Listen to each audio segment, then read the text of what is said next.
Welcome back to my channel. This is Katie Edwards Campbell with Katie Campbell Network.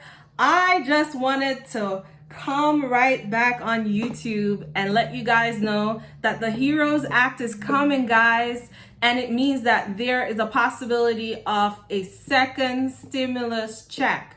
So on May 15th, so that's today, it got passed in the House for the HEROES Act. And so let me just give you a quick summary of what that includes. If you remember a few weeks ago, the reason why we're getting stimulus checks is because they passed the CARES Act, right?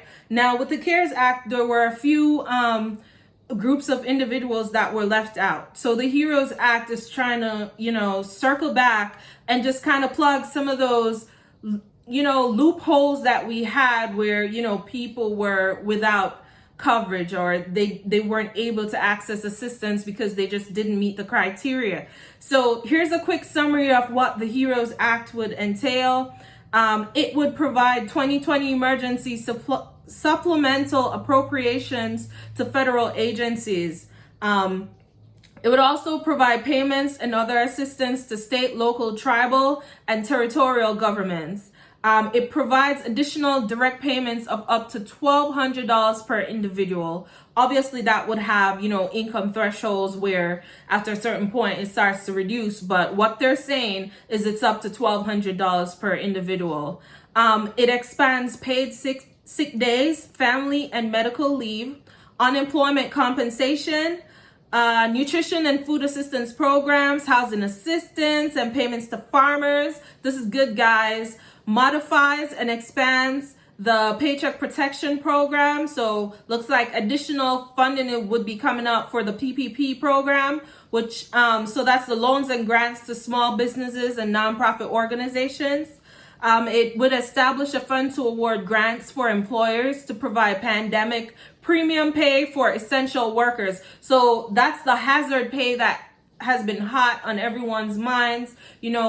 Nurses and doctors are frontline workers and they should be compensated accordingly. And so with this bill, what they're trying to do is kind of give them, something extra for being on the front lines, right? It expands several tax credits and deductions. It provides funding and establishes requirements for COVID-19 testing and contact tracing.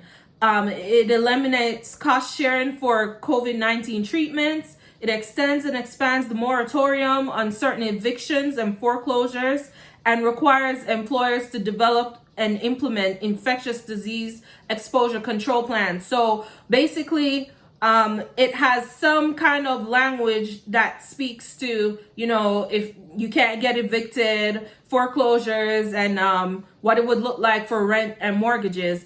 And it also means that as, they go through these phases where they open up the states, companies and small businesses are going to have an infectious disease control plan. So it would have to be like something where, if one person tests positive, they would have to have a way to shut the whole building down and trace it back. So what that's going to look like, we don't really know right now. How this process normally works is it has to go through the House, then it goes through Congress, then the president has to sign it, right? So far, so good. It's been passed in the House.